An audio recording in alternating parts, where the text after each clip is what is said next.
नमस्कार, मैं भावना और चलिए देखते हैं झारखंड की 25 फटाफट बड़ी खबरों को। झारखंड में मानसून की दस्तक, उमड़ने लगी बादल, इस दिन से होगी बारिश। झारखंड में मानसून के पूर्व मौसम बदलाव की प्रक्रिया में तेजी आई है। आसमान में बादल छा रहे हैं और राज्य के पूर्वोत्तर समेत कुछ हिस्सों में बारिश भी हो रही है। मानसून देश के पूर्वोत्तर के राज्यों समेत पश्चिम बंगाल होते हुए बिहार के फारबिसगंज तक प्रवेश कर झारखंड की दहलीज तक पहुंच चुका है। अगले 3 दिनों में ये कभी भी झारखंड में प्रवेश कर सकता है।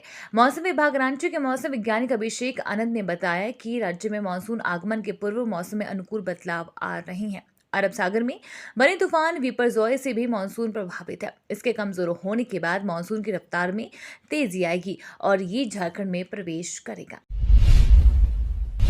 झारखंड में लोकसभा चुनाव की तैयारियां तेज, चुनाव आयोग ने तैयारियां की शुरू। झारखंड में लोकसभा चुनाव को लेकर तैयारियां शुरू कर दी गई है। चुनाव आयोग की ओर से मतदाताओं को जोड़ने और पुनर्निरीक्षण का काम करने को लेकर तैयारियां की गई है। इस संबंध में मुख्य निर्वाचन पदाधिकारी के रवि कुमार ने कहा कि मतदाता सूची से छूटे हर नागरिक को सूची से जोड़ा जाएगा। इसके लिए वृहद कार्यक्रम बनाया गया है। चुनाव आयोग का उद्देश्य है कि हर नागरिक प्रजातंत्र के उत्सव चुनाव में अपनी सक्रिय भूमिका निभाए। नए भवन में झारखंड हाई कोर्ट की कार्यवाही का हुआ शुरुआत। झारखंड हाई कोर्ट की धुरवा स्थित न्यू बिल्डिंग इको फ्रेंडली है, इसे इको फ्रेंडली ही रहने दें। कैंपस तथा बिल्डिंग के अंदर प्लास्टिक का उपयोग पूरी तरह से बंद हो। इसके लिए आप लोग भी अपना सुझाव दें। कैसे प्लास्टिक का उपयोग बंद किया जाए? प्लास्टिक की बोतल में पीने के पानी का उपयोग नहीं हो। कैंपस को नो प्लास्टिक जोन बनाया जाना चाहिए। उक्त बातें झारखंड हाई कोर्ट के चीफ जस्टिस संजय कुमार मिश्र ने कही। वहीं सोमवार को कोर्ट नंबर 1 के समीप सेंट्रल लॉबी में आयोजित वरीय अधिवक्ताओं के सम्मान समारोह को संबोधित कर रहे थे। जेएसएससी ने टीजीटी पास इन अभ्यर्थियों को दस्तावेज सत्यापन के लिए बुलाया कार्यालय। झारखंड कर्मचारी चयन आयोग ने टीजीटी परीक्षा में हिंदी विषय से सफल अभ्यर्थियों के लिए एक नोटिफिकेशन जारी किया है, जिसमें उन्होंने सभी अभ्यर्थियों को दस्तावेज सत्यापन के लिए कल कार्यालय में उपस्थित होने को कहा है। डॉक्यूमेंट वेरिफिकेशन का कार्य सुबह 11 बजे से 1 बजे तक चलेगा। इस दौरान कोई अगर उम्मीदवार अनुपस्थित रहता है तो आयोग उन्हें 2 अवसर और देगा।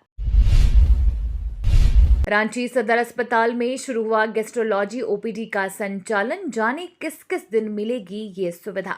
रांची सदर अस्पताल में चिकित्सा सेवा का दायरा बढ़ाया जा रहा है। ओपीडी के अलावा सर्जरी की सुविधा दी जा रही है। इसी के तहत मंगलवार से पेट और लीवर से संबंधित बीमारी का इलाज भी मिलने लगेगा। इसके लिए अस्पताल में गैस्ट्रोएंट्रोलॉजी विभाग शुरू किया जा रहा है। सदर के नए सुपर स्पेशलिटी ब्लॉक के छोटे तल्ले पर स्थित क्रिटिकल केयर विभाग का शुभारंभ किया जाएगा। मुख्यमंत्री गंभीर बीमारी योजना और आयुष्मान से जुड़ी स्वास्थ्य लाभ योजना के तहत मरीजों को निःशुल्क सुविधा भी मिलेगी। वहीं सामान्य मरीजों को इस सुविधा का लाभ देने के लिए अस्पताल प्रबंधन शीघ्र ही विचार करेगा। 2016 के बाद से जेटेट के एग्जाम नहीं होने पर एचसी ने सरकार से पूछा सवाल। झारखंड सीटेट उत्तीर्ण अभ्यर्थी संघ की ओर से दायर जनहित याचिका की सुनवाई झारखंड हाई कोर्ट में मंगलवार को हुई। मामले में कोर्ट ने राज्य सरकार से पूछा कि झारखंड में वर्ष 2016 के बाद से जेटेट की परीक्षा क्यों नहीं ली गई। कोर्ट ने इस मामले में राज्य सरकार को 1 सप्ताह में शपथ पत्र दाखिल करने का निर्देश दिया है। वहीं अगली सुनवाई 20 जून निर्धारित की गई है। कोर्ट के मुख्य न्यायाधीश संजय कुमार मिश्रा की अध्यक्षता वाली खंडपीठ ने मामले की सुनवाई करते हुए परीक्षा से संबंधित हाई कोर्ट में दायर अन्य याचिकाओं को भी एक साथ संगठन करने का निर्देश दिया है। याचिका में कहा गया है कि सभी को अदालत अब एक साथ सुनेगी। झारखंड की सत्ता में साझेदारी को लेकर कांग्रेस भी चुनाव की तैयारी में। चुनाव से पहले सभी दल अपने कील कांटे दुरुस्त करने में लगे हैं। पीएम नरेंद्र मोदी केंद्रीय कैबिनेट में फेरबदल करने वाले हैं तो झारखंड में हेमंत सोरेन सरकार भी अपने मंत्रिमंडल में बदलाव के मूड में दिख रही है। दरअसल शिक्षा मंत्री जगन्नाथ महतो के निधन के बाद मंत्री का एक पद खाली है। झारखंड सरकार में साझेदार कांग्रेस को भी अपने कुछ पुराने चेहरे बदलने हैं। नए चेहरों के शामिल करने की संभावना देखकर कांग्रेस नेताओं का रांची से लेकर दिल्ली तक हाजिरी लगाने का सिलसिला शुरू हो गया है। कोई कांग्रेस के झारखंड प्रभारी अविनाश पांडे से मिल रहा है तो कुछ दिल्ली में अपने करीबी नेताओं से संपर्क बनाए हुए हैं। झारखंड में बिजली बिल ब्याज माफी योजना का 1682 लोगों ने लिया लाभ।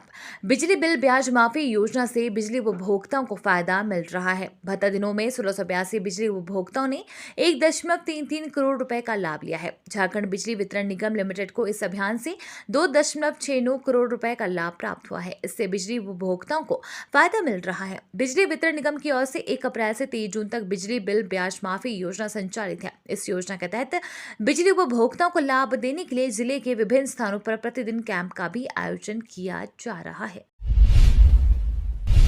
रोजगार मेला में 150 युवाओं को मिला नियुक्ति पत्र। न्यू टाउन हॉल में मंगलवार को आयोजित रोजगार मेला में 150 युवाओं को मिला नियुक्ति पत्र प्रदान किया गया। केंद्र सरकार के शिक्षा राज्य मंत्री अन्नपूर्णा देवी ने कार्यक्रम का उद्घाटन करते हुए युवाओं को नियुक्ति पत्र दिया। पत्र प्राप्त करने वाले ज्यादातर युवा बैंक, रेलवे आदि के थे। नियुक्ति पत्र वितरण के दौरान युवाओं को शुभकामना देते हुए अन्नपूर्णा देवी ने कहा कि केंद्र सरकार अपने वादे को पूरा कर रही है। राज्य सरकार पर निशाना साधते हुए कहा कि यहाँ मुख्यमंत्री अपने परिवार के साथ राज्य को लूटने में जुटे हैं। युवाओं को गुमराह किया जा रहा है। स्थिति इतनी खराब हो गई है कि हर काम के लिए युवाओं को सड़क पर उतरना पड़ रहा है। झारखंड में बांग्लादेशी घुसपैठियों की वजह से बदल रही demography.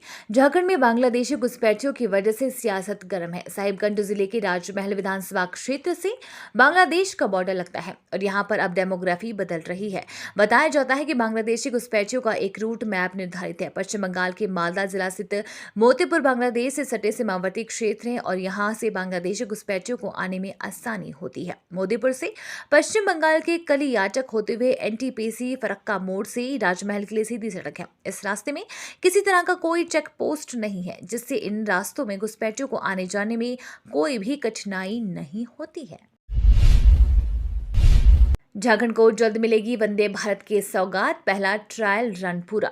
Ranchi Patna Vande Bharat express train का पहला ट्रायल रन पूरा हुआ। 8 डिब्बों वाली ये semi high speed train Patna से रांची निर्धारित समय से 20 मिनट पहले पहुंची। अब लोगों को उम्मीद जगी है कि जल्दी ही झारखंड को इस अत्याधुनिक ट्रेन की सौगात मिलने वाली है। वंदे भारत एक्सप्रेस ट्रेन का इंजन सामान्य लोकोमोटिव इंजन की तरह है। इसमें सिर्फ कुछ बदलाव करते हुए सेल्फ प्रोपेल्ड इंजन के रूप में विकसित किया गया है। ये सीधे तौर पर कोच डिब्बों से जुड़ा हुआ है। सीनियर डीसीएम निशांत कुमार के मुताबिक जिस तरह से विमान में स्पीड बढ़ाने हाइट में जाने के लिए सिस्टम होता है, उसी तरह से इस ट्रेन में नीचे स्पीड बढ़ाने का सिस्टम दिया गया है। झारखंड में महंगी हुई बिजली, अगले महीने से बढ़े हुए टैरिफ पर आएगा बिल। झारखंड में बिजली 6.50% तक महंगी हो गई है। घरेलू उपभोक्ताओं के लिए बिजली की दरों में प्रति यूनिट 5 पैसे की वृद्धि की गई है। मासिक फिक्स्ड रिचार्ज 25 रुपए प्रति माह तक महंगा हुआ है। बता दें कि झारखंड बिजली वितरण निगम लिमिटेड के लिए झारखंड राज्य विद्युत नियामक आयोग ने नई टैरिफ का ऐलान कर दिया है। नया टैरिफ 2023 से प्रभावी है, लेकिन बढ़े हुए टैरिफ पर जुलाई से बिल आएगा। JBVNL ने एजेंसियों को सॉफ्टवेयर अपडेट करने का निर्देश दिया है। झारखंड बोर्ड कक्षा 11 का रिजल्ट 4 स्टेप्स में चेक करें। झारखंड अधिविद्य परिषद रांची ने झारखंड बोर्ड कक्षा 11 वार्षिक परीक्षा के परिणाम घोषित कर दिए हैं।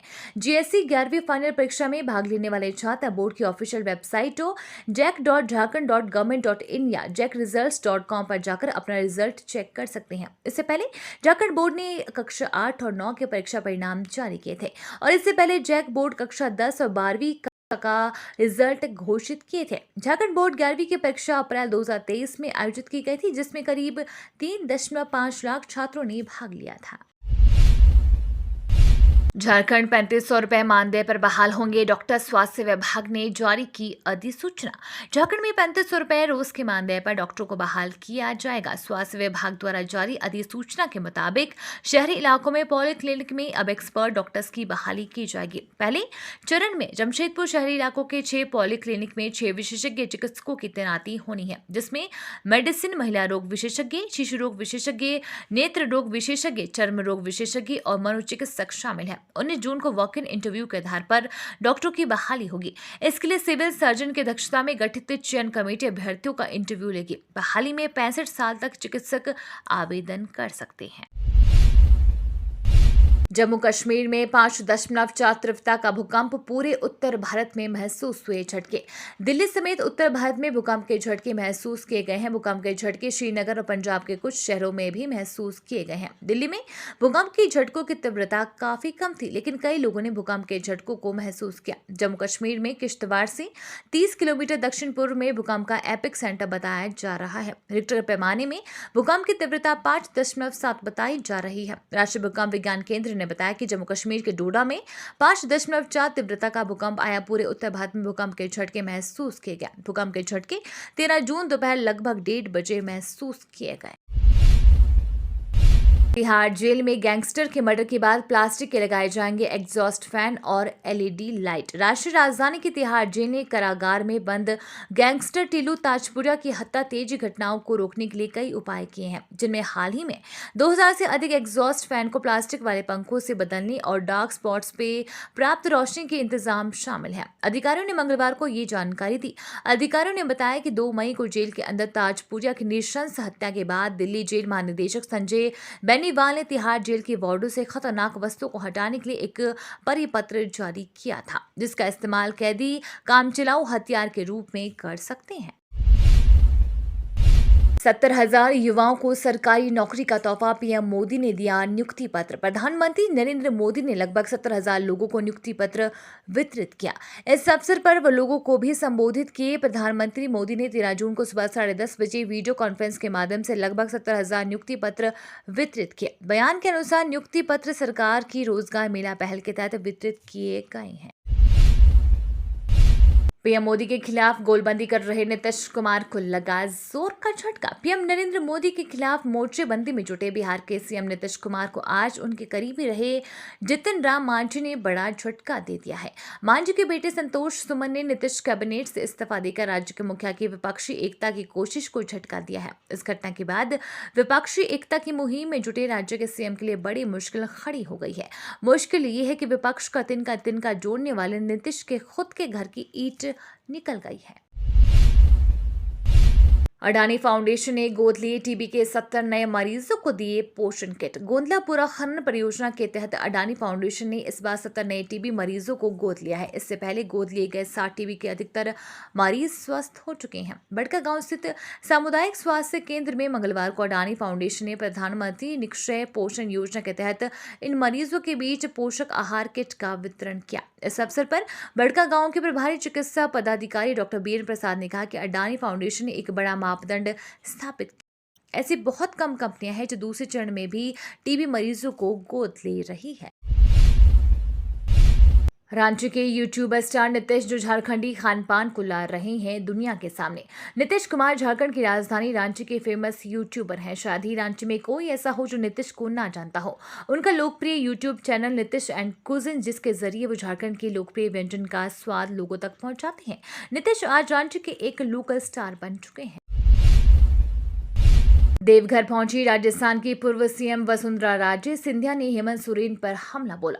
भारतीय जनता पार्टी का महाल जनसंपर्क अभियान संथाल प्रगना में देवघर से शुरू हुआ। इस दौरान जनसभा का आयोजन किया गया, जिसमें भाजपा की राष्ट्रीय उपाध्यक्ष और राजस्थान की पूर्व मुख्यमंत्री वसुंधरा राजे सिंधिया शामिल हुई। वसुंधरा राजे सिंधिया ने हेमंत सरकार पर निशाना साधते हुए कहा कि झारखंड के भ्रष्टाचार की चर्चा पूरे देश में है। राजस्थान की पूर्व सीएम ने कहा कि झारखंड के कोयले से देश के कई राज्यों की बिजली जलती है। पूर्व प्रधानमंत्री अटल बिहारी वाजपेयी द्वारा झारखंड का निर्माण यहां के खनिज संपदा से स्थानीय लोगों को फायदा पहुंचाने के लिए किया गया था, लेकिन झारखंड की हेमंत सरकार और अधिकारी सिर्फ अपने फायदे में व्यस्त हैं।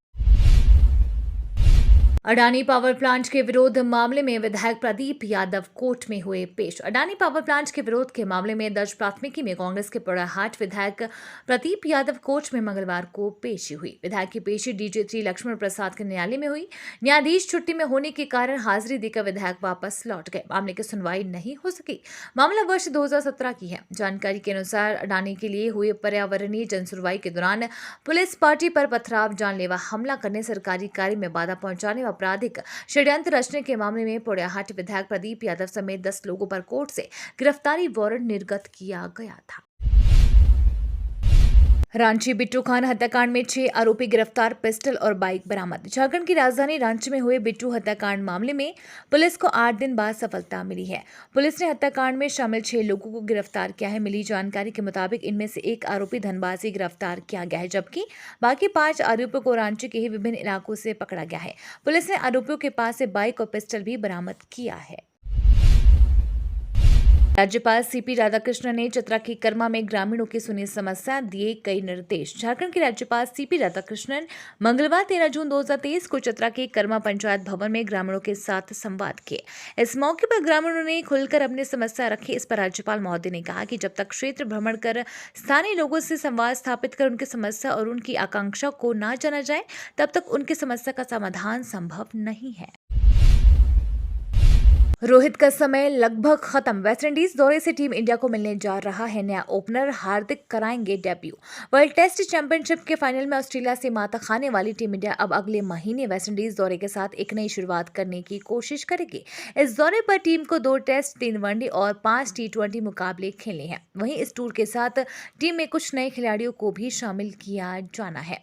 टीम इंडिया में एक युवा ओपनर को भी इस दौरे में शामिल करते हुए देखा जाएगा, जो आने वाले समय में रोहित शर्मा का तगड़ा रिप्लेसमेंट साबित होगा। ये तो थी आज की बड़ी खबरें। अपने गांव या शहर की न्यूज देखने के लिए हमें कमेंट्स में जरूर बताएं कि आप न्यूज को कहां से देख रहे हैं।